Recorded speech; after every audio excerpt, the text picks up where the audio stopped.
Once again, I'd like to welcome back to Anti-War Radio the great investigative reporter, Gareth Porter. He writes for IPS News and for the American Prospect. You can find all his IPS News articles in his archive at antiwar.com/Porter. Welcome back to the show, Gareth. Thanks, Scott. I'm always glad to be here. Yeah, it's beginning to turn into the Gareth and Scott show. And you do the reporting, and then I'll ask you the dumb questions, and you set me straight, and then everybody listening will get to know what the hell is going on in the world. It'll be great. It's a pleasure. Yeah, so you have this new article here about Iran and their nuclear program and the different politics that have been taking shape here. And, everybody who reads antiwar.com has the great benefit of reading Dr. Gordon Prather and his technical expertise and explanations of how the treaties apply and a lot of the different maneuvering in there. But it's very nice to get your additional perspective on this. Gareth, Iran has a nuclear program. It must be for nuclear weapons, right? The old canard that has been used by the Bush administration from the very beginning about Iran's nuclear program is that, well, they don't need, a nuclear program to support their energy system in Iran because they have so much oil. Well, this has now been, I think, conclusively disproven. There's a paper that your listeners might be interested in checking out if they want to get more deeply into this, by Roger Stern, who's the Department of Geography and Environmental Engineering, at the Johns Hopkins University in Baltimore. Mm-hmm. It was published January of this year in something called PNAS.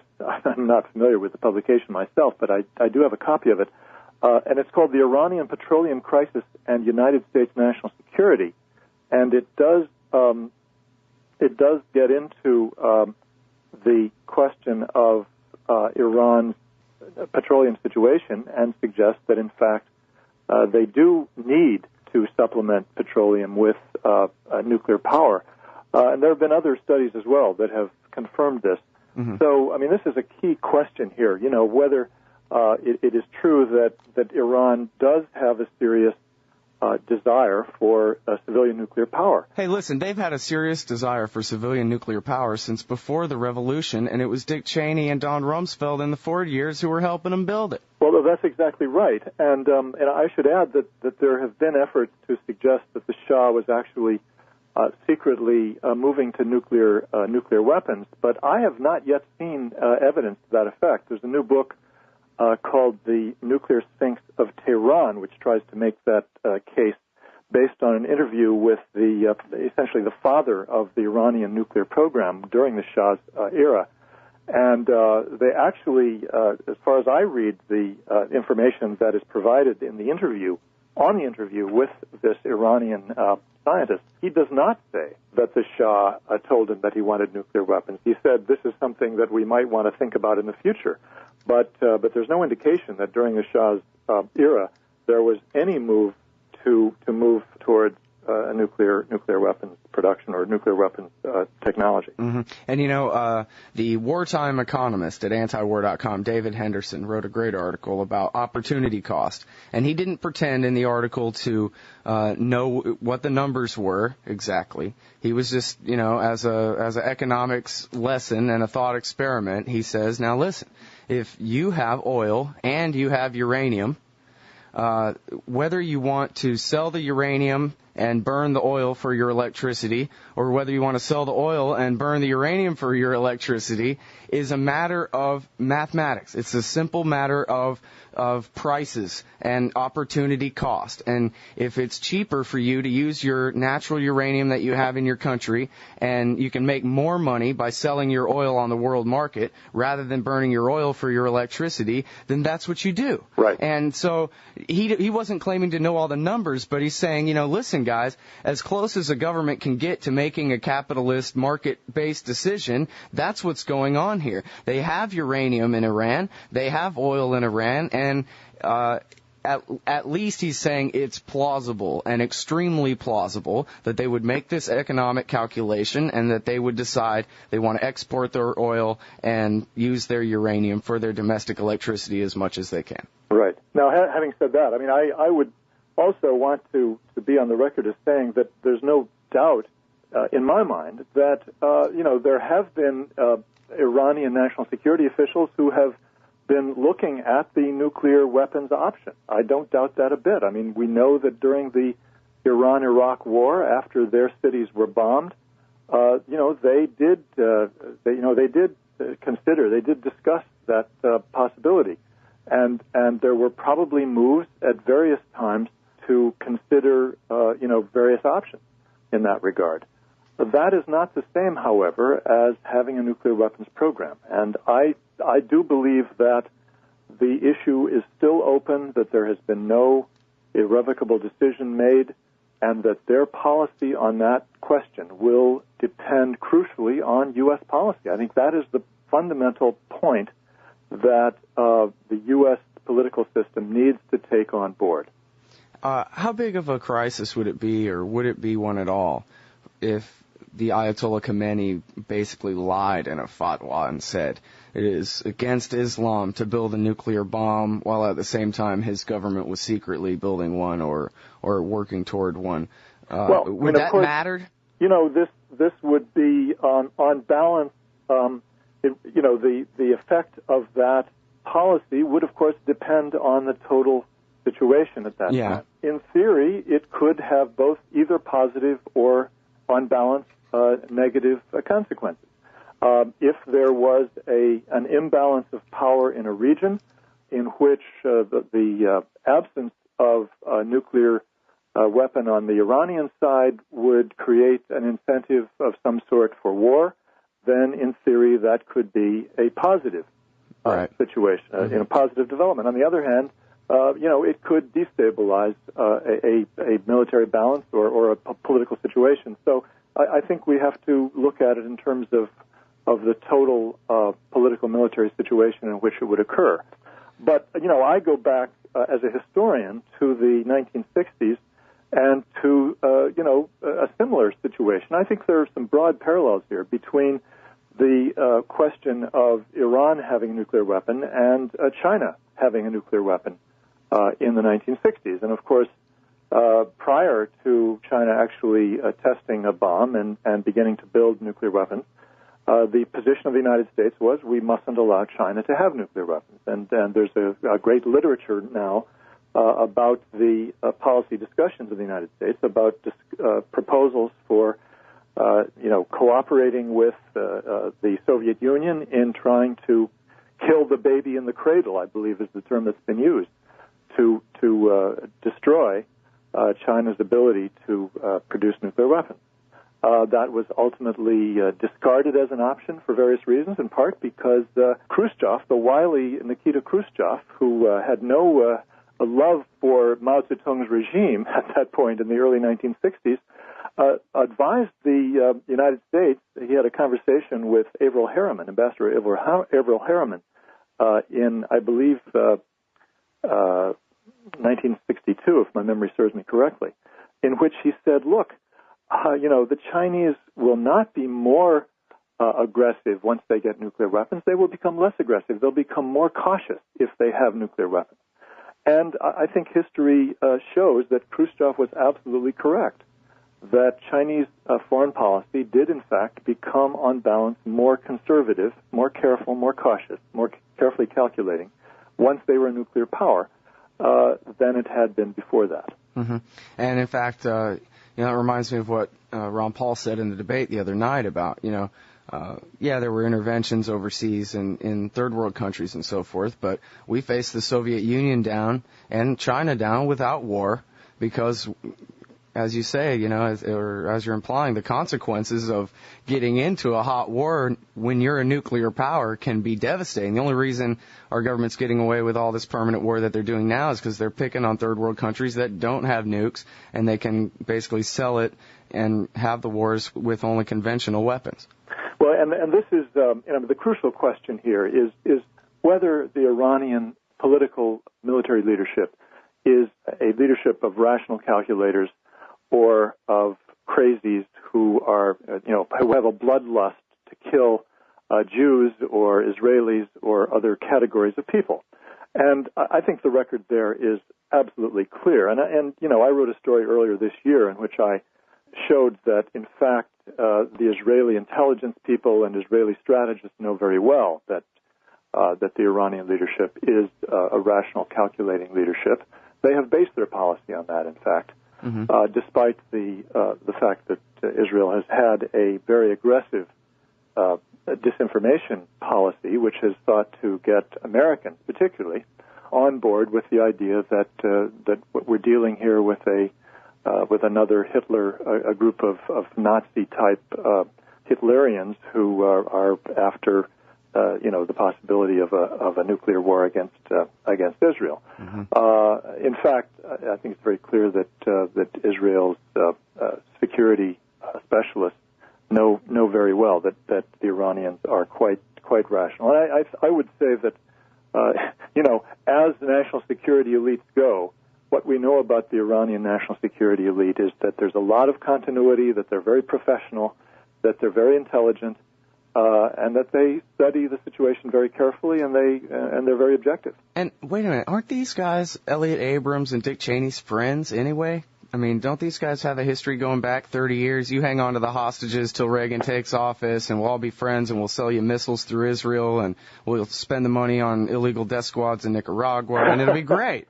Well, there is that connection there between Ghorbanifar and Ladine, and these guys are all still pals. I don't understand how they can call them crazy when these are the friends of the Republicans. Well, of course, there was that connection between the extreme right within the national security establishment and a certain group of Iranians, but I would hesitate to say that the same people who are now in leadership positions would be identified with the ones who were dealing with the folks that you're referring to. I see. Well, and this is something we've discussed before, too, was that when Dick Cheney was the CEO of Halliburton, I remember him on TV giving speeches denouncing Bill Clinton's sanctions and saying we ought to open up trade. That's how you create peace. He's spoken like a true businessman, trying to get his government to stop hassling their government so that he could do some business and make some money. Seems like he must have had some people in Iran he was talking to that he was trying to do business with. Absolutely, and that is a very fascinating element of this whole picture of Dick Cheney's profile. He does have, the usual sort of capitalist sense of, let's figure out how to make a buck, and a willingness to subordinate the sort of right-wing political agenda to that, very understandable and in fact laudable capitalist desire. Mm-hmm. Yeah, just don't give him a government to run because he'll come and kill you. Yeah. I mean, that's the thing. Right. But yeah, and it does speak to Cheney's understanding that Iranians are people too, and they're perfectly good at shaking hands and making deals just like anybody else. They're not correct. I mean, is there really anywhere in the world other than maybe the vice president's office where you literally have, and maybe Mugabe or whatever, are there many places in the world where the governments, besides being just tyrants, are, out of their mind, willing to pick a fight with the United States, for example, deliberately or something? I don't think so. Well, this comes back, Scott, to my fundamental point of view as not just a historian, but a student of international politics, a bit of a theorist, if you will, about international politics. The United States plays a unique role in world politics because we have so much more power than anyone else. There is I'm tempted to say natural tendency, although it has an unnatural element to it, a natural tendency to believe that we can get away with things that others can't. And to some extent, it's true that we can get away with things that no other state in the international system can because we have so much military power. And that does give rise to all kinds of illusions of grandeur, which translate into really irrational policies. And so in a way, I would argue that there might be individuals in one country or another who share, or even go beyond the degree of irrationality we've seen in the vice president's office. But there's something unique about the kind of irrationality that you see at the top of a government that has all of the, not all the power, but has far more power militarily than anyone else in the world. Mm-hmm. Yeah, well, absolute power corrupts absolutely. It's almost a professional deformation of those people, which, admittedly, individual psyches can carry it to an extreme. But I think it's a I would argue that it's a more fundamental systemic problem in this society and in this government. Yeah, well, it's the Harry Brown maxim. It's not the abuse of power. It's the power to abuse. Exactly. And when you have unlimited power, well, people are going to get hurt no matter who you are, basically. That is precisely my viewpoint. Mm-hmm.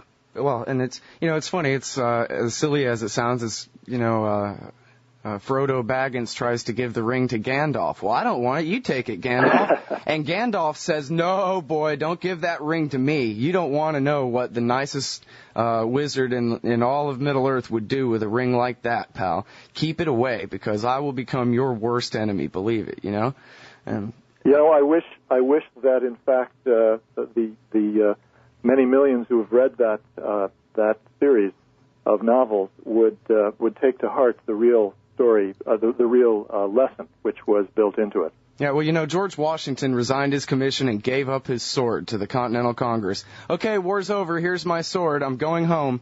And now, we don't even have to go to fairies and elves land. That's real history in this country.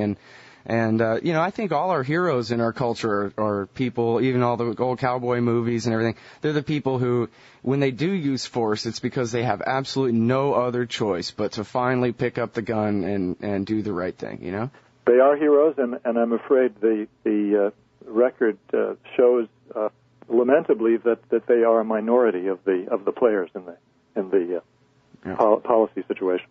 All right, now let's get back here to some specifics about the Iranian nuclear program. My understanding, Gareth Porter, is that Iran and the United States are both signatories to the Non-Proliferation Treaty, and that treaty guarantees them the unalienable right to produce nuclear technology for peaceful purposes, and that the International Atomic Energy Agency has found no indication, that's their direct quote, and no evidence that any of their nuclear program has been diverted to a military purpose. That is correct. And ElBaradei, Mohammed ElBaradei, the Director General, General Director, I guess is the term, of the International Atomic Energy Association, the IAEA, has made that clear. That has been the basis of his position. However, he is a political actor. He is the director of an organization that has a board of directors that is dominated by the United States and its allies, and therefore he has to tack in a certain direction, which in this case is to essentially take the position that Iran is under suspicion, and therefore the burden of proof is on Iran to prove that it has no intention to have nuclear weapons. Now, that is of course essentially creating a double standard, and that there's no doubt about that. Well, it's not even just a double standard in that we're holding a bunch of hydrogen bombs over their head. It's impossible. You can't prove a negative. You can't. This is what Donald Rumsfeld did to Saddam Hussein. Okay, fine. You turn over a 12,000-page dossier that's the most complete history of all of your weapons programs and chemical germs and things that I sold you back in the 80s. Not good enough. You have to prove that you have nothing, and we know you have something, so you can't prove that, so we're going to war. It's the same script. That is correct. I mean, that's the situation that's being created here with Iran.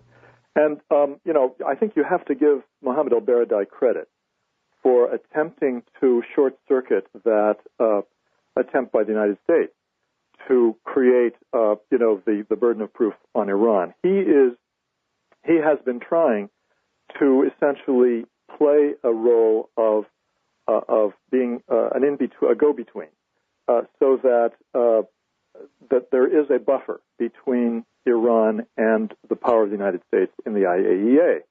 He has been trying to work with Iran to convince them that if they do certain things, he could create some political momentum towards taking the Iran nuclear file out of the Security Council, where the United States basically used its power, to get its allies on the board to insist that it would be moved to the Security Council, and back to the IAEA itself, which is what, it's in Iran's interest, and Iran knows that. And that's why, and that really brings me to the story that I've just published, which is about the deal which was struck in July and August between Mohammed ElBaradei and the Iranian government to resolve the remaining issues that really in some cases go back to the 1980s about the scope of the Iranian nuclear program and about certain experiments that they did, about where they got centrifuges, both P1 and P2, P1s being the older, simpler version, P2s being a more modern version of the centrifuges, where they got them, how many they got, and so on and so forth. All of these historical issues, which I must say are of interest to anyone who wants to understand the history of the program, but are by no means dispositive. They don't prove anything, really, about what Iran's intentions are now. And in a way, they have been used simply for political purposes to try to prevent Iran from exercising its right to enrich uranium. And to sort of try to make the case, which can't be made. I mean, there's not going to be any smoking gun. They're not going to find that. They know they're not going to find it. So, in a way, this has been a political tool by the United States and its allies, which then, through Mohammed ElBaradei, have basically kept Iran in the hot seat. Have used this to justify a Security Council resolutions and so forth. So now, ElBaradei has succeeded in negotiating with the Iranian government, basically with Rafsanjani, a new agreement in which the Iranians pledge to completely answer all of the questions that are posed by the IAEA specialists by the end of November. And so, in theory, this is supposed to then clear the decks for ElBaradei to say that we have now completed this, this phase of the process, and to say that the file should then come back to IAEA. Now, this is not, this doesn't end the issue by any means, but it would represent a major political move, and the coverage, some of the best coverage of this development so far has pointed out that the Bush administration is quite unhappy with this because it will make it much more difficult to continue to sell the idea of increasing the pressure on Iran through sanctions at the Security Council. So what you're saying then is ElBaradei has the power by himself to make this decision and take it out of the Security Council, and Bush won't be able to stop him? No, he can't make that decision. It's simply that he, by issuing a statement, a report that says the Iranians have satisfied us, he will create a new political reality. He'll make it too hard for Bush to keep it in the Security Council. Then. In other words, it could create some serious problems for Bush's strategy. Well, but then they're just going to find another excuse, right? I mean, this is what Scott Ritter said to me, too. It's like, centrifuge is this and centrifuge is that. This has nothing to do with their nuclear program. This is about regime change, and they'll use the nuclear program, and if that's not a good enough excuse, they'll come up with something else. If they completely suspend all uranium enrichment, send it, every bit of their enrichment capability off to Russia or something to be done there, then they'll just find another excuse. This is about regime change. The nuclear program, the IEDs, whatever, is all just a pretext. Well, that's absolutely right. But the question now is, can the Bush administration continue to get the other members of the IAEA board on board and their partners in the Security Council as well? And that is a question which is more interesting, although I have to say that in the end, I would be more pessimistic than optimistic that this is going to sway certainly the EU to change its position. It might, in fact, affect Russia and China, which is the thing to watch at this point. But in any case, you're absolutely right. The Bush administration certainly is not going to change its policy because of any agreement between ElBaradei and Iran, or the answering of any question by the Iranians. In fact, the Iranians will undoubtedly have to turn over information which they find embarrassing, because it will show that they were thinking about P2 centrifuges at one point in the 1980s or 1990s, which they didn't wish to reveal. That this was before they, made some fundamental decisions about their compliance with the IAEA rules in 2003. So, I mean, they have been reluctant to do that because they know they'll be hit over the head by the United States and its allies. Right, but, which they were in 2003 for revealing things that they hadn't been mandated to reveal. Things exactly. that had been kept secret because basically Clinton was already going beyond the treaty and trying to keep nuclear technology out of their hands from the Chinese and the Russians and so forth, who were trying to provide turnkey facilities and so forth. And so he drove their program underground. But in 2003, it was when they turned over all that stuff, it was because they had finally gotten to the point where they were ready to introduce the nuclear material into the machine. And the treaty and the safeguards agreement with the IAEA said, now, once you're ready to put the nuclear material into the machine, then you have to tell us. And so they did. They had kept it secret, but it wasn't anything that was, quote-unquote, illegal for them to keep secret. That's a very astute analysis. You're absolutely correct. Well, I'm completely cribbing from Dr. Gordon Prather, but yeah, that's what he's taught me, and I know he's right because I checked his footnotes and edit his articles. That's right, and you're right that the entire history of the Iranian program is shaped by the fact that they were immediately put on the blacklist by the United States and its allies. So this is. This is really an explanation for a great deal of what has happened. Okay, let's talk about this. Is it Khatemi, the moderate reformer guy? Khatemi, yes. He got elected. Now, he's the guy who used to be in Ahmadinejad's position and then got forced out. Right. And now he's on the council that nominally, I understand, has the authority over the Ayatollah, but not really. I think you mean Rafsanjani. Okay, maybe that's who I'm talking about. Rafsanjani has just been elevated. That is who I'm talking about. To the council, yes, and there's a lot of speculation. Now, about what's his relationship to Khatami, the former so-called reformer president? Between Rafsanjani and Khatami? Right. Yeah. Well, I mean, they would share some interesting common ground on a lot of issues, I think. Mm-hmm. Are they allies politically? I think they would be more likely to be in favor of negotiations with the United States than Khamenei himself, the supreme leader. But, of course, they are rivals as well. Oh, I see. So it's more complicated. Right, okay. Now, so what is the import of, you say his name, Rafsanjani, being elected to this new council? Well, new position on this it's council? Interesting. Rafsanjani has been so identified with trying to open up to the West for so long that even the extreme right in this country recognizes that he is somebody who they can't easily categorize as a sort of a violent, sort of anti-American type of person, leader.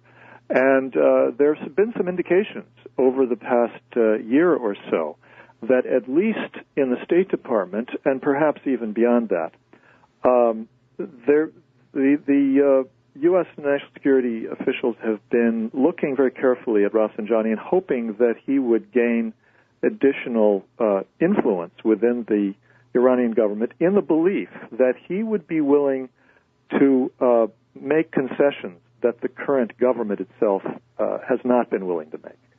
Now, I'm not convinced that that's the case. I think that there's a much greater degree of unanimity within the Iranian political elite on this issue of what to concede and what not to concede to the United States than has been assessed by some of the people in the U.S. government at this point. Mm-hmm. I think that they are in agreement that they should be willing to negotiate a deal in which they absolutely agree to an intrusive system of inspection, which would essentially not allow them to increase the level of enrichment to the point which would allow them to manufacture nuclear weapons. Which would be over 90-something% pure 235. Well, even much lower. I mean, in other words, they are willing to sign on to a regime which would keep them at 5% enrichment, right, which is, one or less than 1/4 of what they would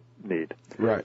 So, I think there's agreement on that they should be willing to make that kind of a deal, but not to give up enrichment completely. that's what, of course, the whole Bush administration, including Condoleezza Rice, are committed to. And they have shown absolutely no degree of flexibility on that point, even though some of their European allies, I think, have been quietly saying, well, ultimately we're going to have to consider this as a fallback position. And so, I mean, really, this is the issue that I raise in my piece this week, that, the Iranians have formally proposed to the EU3 in 2005 an agreement, a process, really, is what they proposed, a process in which they said, you, meaning the EU3, with the United States obviously in the background, can negotiate with us on the level of the number of centrifuges that we would be allowed to use, the degree of enrichment that they would be allowed to carry out, and an intrusive inspection system, and I'm simplifying this to, for time purposes, an intrusive inspection system by the IAEA, which would guarantee that there's no way that they could transfer, anything from that system of enrichment to be used for nuclear weapons later on. Right. They call it an open fuel cycle system, which would not allow any of the fuel to be recycled so that it could be used later on for nuclear weapons. So what we're talking about basically here is them giving up everything but enrichment on their soil. I think that is an accurate statement. And at the same time, the administration will never accept this. Well, that appears to be the case. I mean, we have seen no willingness to consider anything other than an absolute zero regime as far as uranium enrichment is concerned in Iran. Now, that technically that's not true in the June 2006 proposal of the P5 plus 1, that is the Security Council members plus Germany. There was a slight long-term possibility, a theoretical possibility, that Iran would be allowed to do some enrichment after they had proven that they were sinless to not just the IAEA but to the United States. Because the United States would hold a veto power over that. And in fact, that was one of the reasons we know that Iran found that absolutely unacceptable. That's just an impossible thing to ask them to agree to. Yep, well, that is always how American policy works. I remember the Rambouillet peace agreement that said, you let us occupy your entire country or we'll bomb you. Back in 1999. I mean, this is how American policy works. I forget if it was Kissinger. You're the historian. Maybe you can help me out. Which American imperialist it was who talked about, I wouldn't want to be America's friend. You're a lot safer being our enemy. If you're our friend, you're much more likely to just get the knife in the back, Yeah, I would rather be a friend than an enemy on balance, but I understand the point, yeah. All right, now, can I keep you a few minutes here? Sure. All right, let's talk about these EFPs. Gareth Porter from The Prospect, from Interpress Service, historian, investigative reporter. What is the evidence that the new improved explosively formed penetrators that are being used against our guys in Iraq are being sent there by the government of Iran? Well, the evidence, unfortunately, for the Bush administration continues to develop in the wrong direction. I mean, the more evidence we have, the less plausible that appears to be. And I'm referring particularly to the evidence over time that more and more factories in Iraq for the manufacture of those EFPs have been discovered. The administration, no longer claims, as it did on February 11th, 2007, in that infamous Baghdad briefing, that all of these EFPs have to come from Iran. Now they're taking the position that, yes, we know that these are manufactured in Iraq, but the things that are manufactured in Iraq are really not very serious, do not do very serious damage to U.S. vehicles. Now, that is an outright lie. And the interesting thing, and I think I've mentioned this on a previous program, but it bears repeating.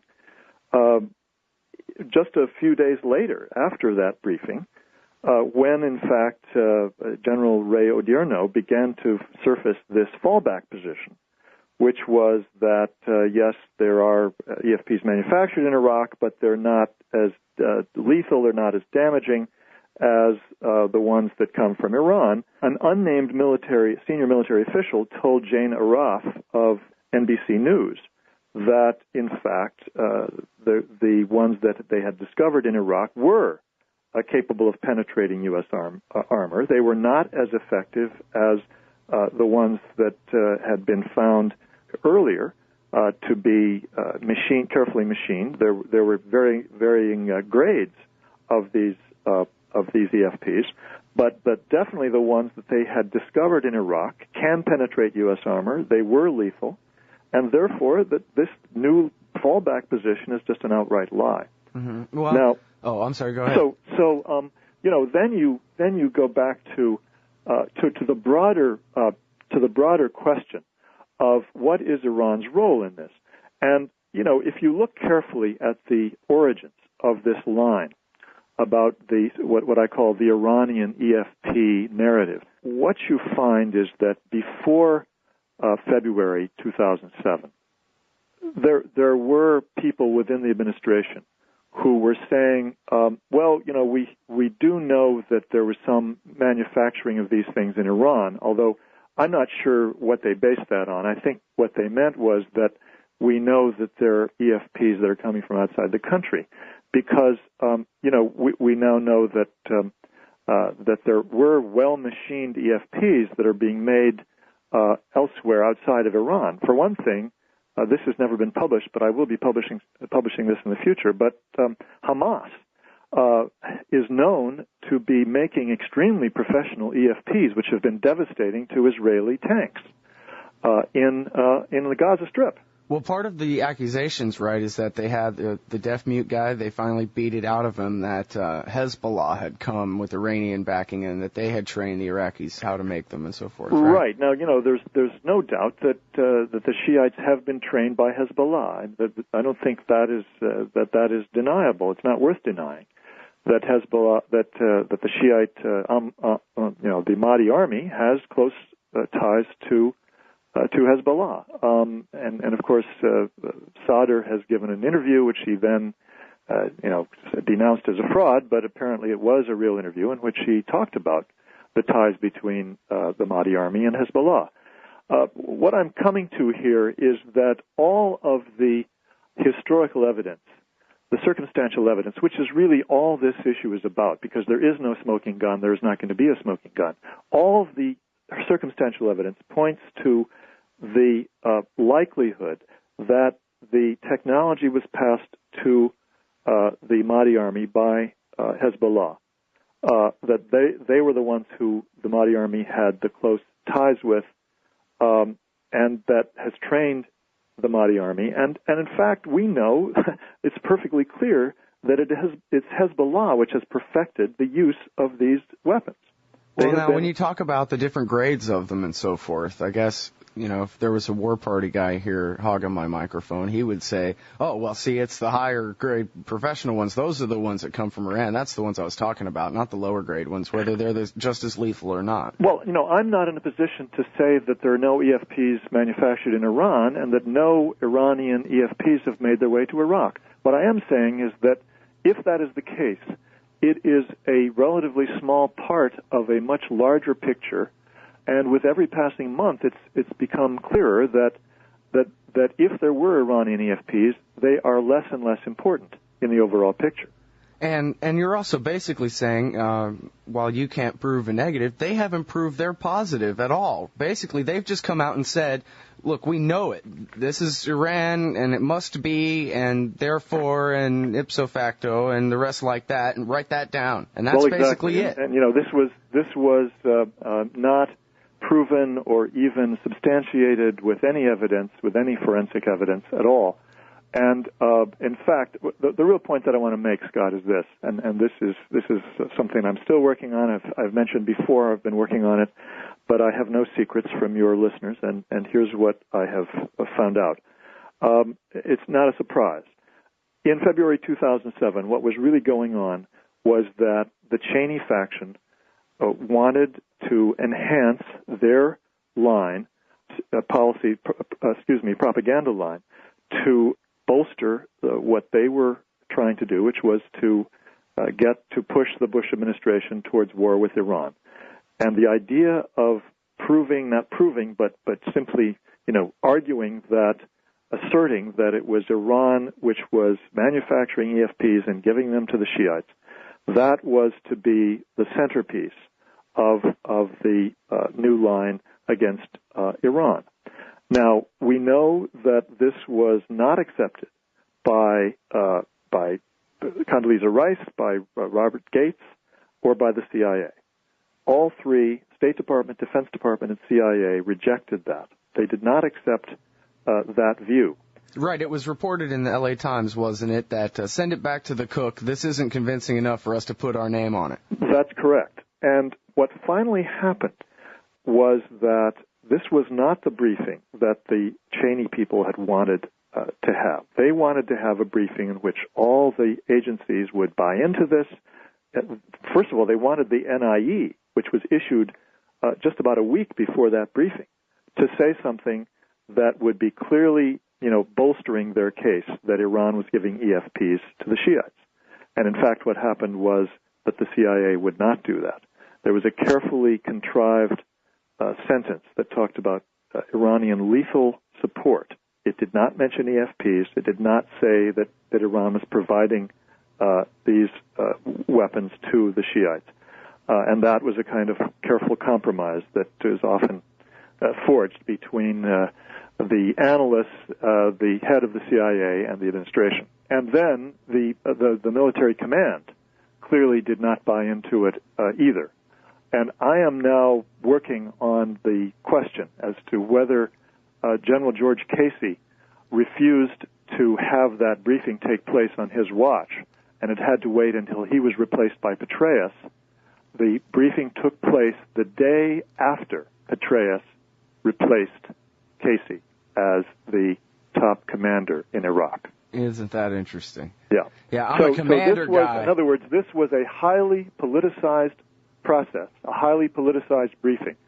And I'm further informed, and I have not documented this yet, but I believe it's true, that of the three members of the briefing team, one of them came directly from Washington, D.C. He was not even in Iraq. He did not represent the CIA. He did not represent the State Department. He did not represent the Defense Department. Was he from SIAC or what? Well, it might have been a DIA man. Uh-huh. But clearly there were deep divisions within the intelligence community. There was a minority position which was aligned with Cheney. That's the minority position that Michael Gordon of the New York Times chose to side with when he wrote that famous article the day before the briefing, which suggested that the intelligence community was on board with what was in fact the Cheney position. Mm-hmm. And pardon me for the long-term memory problem I have here, but I think it was a year before all this hoorah in February this year. I think it was in the beginning of 2006 that I first debunked George Bush's lie. It was the president himself who came out and blamed the Iranians for supplying bombs to the insurgency. And he was basically making no bones about it. He was referring to the Sunni insurgency, the ones who were using the roadside bombs at that That's point. Right. That was before the real debut of these EFPs and so forth, which I guess happened to play into their script pretty well. But a year earlier, the president was trying to push this lie, and I called him on it on the antiwar.com blog back then. This is another element of the narrative, which, of course, makes absolutely no sense whatsoever. They, on one hand, they argue that, well, it's prima facie evidence of Iranian decision that these are all going to the Shiites. In other words, it's the Iranian relationship to the Mahdi army that proves that these EFPs must be coming from Iran. Then they show up in the Sunni area, and what do they say? Well, that simply means that Iran is supporting the Sunnis.